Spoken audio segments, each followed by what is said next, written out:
hinihiling ng mga Pilipino ngayon ay hustisya para sa isa nating kababayan na inalisan ng buhay dahil lang sa pag-ibig. Halo-halo ang komento at mga spekulasyon tungkol sa totoong nangyari. Ang iba ay galit sa suspect na gumawa nito sa ating kababayan at may mga mangilan-ngilan namang sinisisi din ang biktima. Hindi naman lingid sa atin na ang pagpapakasal sa foreigner o mas kilala sa tawag na AFAM ay laganap na. Para sa kakulangan ng mas maayos na salita ay sinasabing ito ang mag-aahon sa ating kababayan sa kahirapan. Ngunit hindi naman siguro sa lahat ng pagkakataon at sitwasyon ay ganito. Madami din naman ang totoong umiibig ng walang halong kapalit. Si Marvel Facturan ipinanganak noong July 15, 1997, taga Negros Oriental pero lumaki at nanirahan sa Maynila. Kung titingnan mo ang mga larawan ni Marvel, ay makikita mo na parang strong ang personality nito. Maganda at mukhang matalino.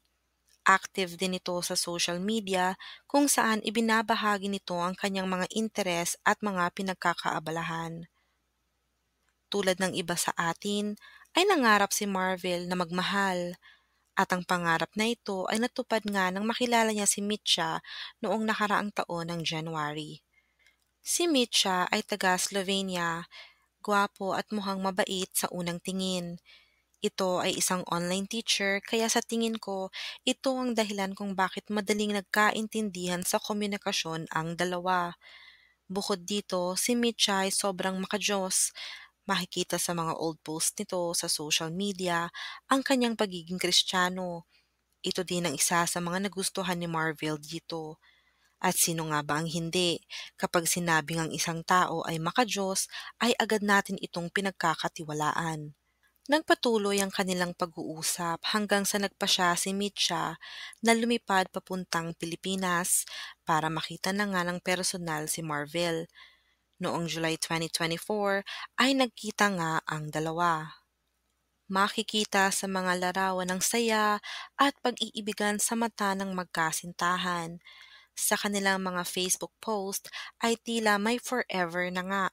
Kumbaga, kung makikita mo ang post ng dalawang ito ay mapapasana all ka. Lalo pa nung nag-celebrate ng birthday si Marvel noong July 15. Kumain sila sa labas kasama ang mga magulang at kamag-anak nito. Matapos kumain ay sorpresang nag-propose si Mitya kay Marvel. Malugod namang tinanggap ito ng dalaga at ibinigay ang matamis niyang oo. Makalipas ang 14 na araw, ay agad ikinasal ang dalawa sa Silang Cavite. Bakas sa mga mata ang saya at pagmamahalan. Hindi pa natatapos dito ang bilis ng mga pangyayari dahil inasikaso din nila kaagad ang pagbalik sa Slovenia bilang mag-asawa. Nung mga panahon na yon ay nanunuluyan sila sa mga magulang ni Marvel, kaya't ayon sa mga ito ay puro positibo at pagmamahalan lang ng dalawa ang nakikita nila. Si Mitcha ay mabait makitungo sa kanila, kaya wala silang naging problema dito. Noong December 17, 2024, lumipad ang dalawa paalis na sana papuntang Slovenia, ngunit nagkahiwalay muna panandalian dahil kailangang daanan ni Marvel ang kanyang visa sa Tokyo, Japan. Nakarating din naman si Marvel sa Slovenia noong December 22. Sinundo siya ni Mitcha sa airport at dito na nga nagsimula ang kanilang pagsosolo bilang mag-asawa. Nung kinasal sila sa Pilipinas ay puro kamag-anak lang ni Marvel ang nakadalo kaya itong nasa Slovenia na siya ay hindi niya sinayang ang panahon na makilala ang mga magulang ni Mitcha maging ang kapatid nito. Naging napakabait naman ng mga ito sa kanya. Nagsama si Mitcha at Marvel sa isang apartment na inuupahan ng mga ito. Ayon sa ulat, ang lugar na ito ay malayo sa kapital at bagamat maganda ay medyo liblib ang kanilang tinutuluyan. Noong December 29 ay nag-post sa social media account si Marvel na para bang may ibig sabihing kakaiba. Ito na din ang huling beses na siya'y magpo-post dahil sa masamang mangyayari sa kanya. Ang mga kapitbahay nila Marvel at Mitcha ay tumawag ng mga pulis dahil sa ingay na naririnig sa apartment ng mag-asawa. Nang dumating sila sa lugar, ay hindi sila agad nakapasok dahil hinarangan ni Mitcha ang entrance ng bahay. Sa apartment na ito ay nakita ang brutal at violenteng pagkakamatay ni Marvel. Nagtamo ito ng multiple stab wounds at nagtamo din ng mga pambubugbog. Sa ngayon ay wala pang autopsy report, pero kahit hindi eksperto ay maiisip na parang matinding galit ang pinagmulan nito para bayolenteng saktan at mapatay ang Pilipina. Lingid sa kaalaman ni Marvel, si Mitcha pala ay nagkaroon ng history ng mental illness. Dumanas ito ng depresyon dahil sa pisikal na anyo nito nung ito'y bata pa. Naging inferior ito sa kanyang mga peers at siya'y madalas na binubuli. Ngunit ang mental illness na ito ay sinasabing recovered na. Si Mitcha din ang tumulong sa kanyang sariling umahon. Nag-workout ito hanggang sa makamit ang magandang katawan at gwapong anyo.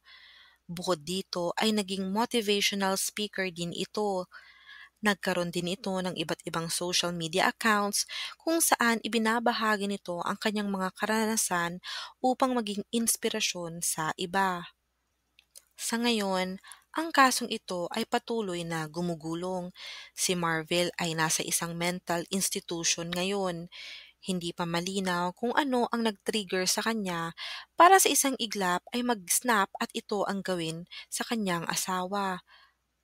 Ano ang nagpagalit dito? Ayon din sa mga komento ng mga tao, ay baka si Mitcha na din daw ang huling nag-post sa Facebook account ni Marvel. Ngunit ito ay hindi naman napapatunayan pa. Masusi naman ang investigasyon sa krimen at nakikipag-cooperate naman daw ang Slovenia. Nangangako din sila na mabibigyan si Marvel ng hustisya at ang kanyang katawan ay maihahatid sa ating bansa. Matagal ng issue sa Pilipinas ang mail order bride, kaya't ang tanong ay meron bang paraan para ma-screen kung mentally capable of handling marriage ba ang mga foreigner na pumapasok sa bansa para magpakasal sa mga Pilipina dahil ang ating mga kababayan ay madalas sinasaktan, inaapi at ang pinakamalala sa lahat ay ang pinapatay. Kung hindi maka-provide ng certificate, ay dapat mag-undergo ng psychiatric screening ang mga foreigners. Hiling ng mga tao, dapat din daw i-required ang psychiatric screening, HIV test, at maging ang mga drug test bago payagang sumama ang mga Pilipinas sa kanilang mga foreigner fiancé. Ito ay hindi sa pangdidiscriminate sa kanila, ngunit isang paraan ng proteksyon para sa buhay ng isang tao. Walang masamang magmahal at wala ring masamang magmahal ng taong nakatira sa ibang bansa. Ngunit ang pinaka-importante sa lahat ay ang tayo ay mag-ingat. Maraming salamat sa pakikinig at kung mahilig ka sa mga ganitong contents, please don't forget to hit like and subscribe. Kung meron ka namang mas makabagong idea o detalye, ay maaari mo namang itong ilagay sa comment section. Marami pong salamat at laging mag-ingat. Subscribe.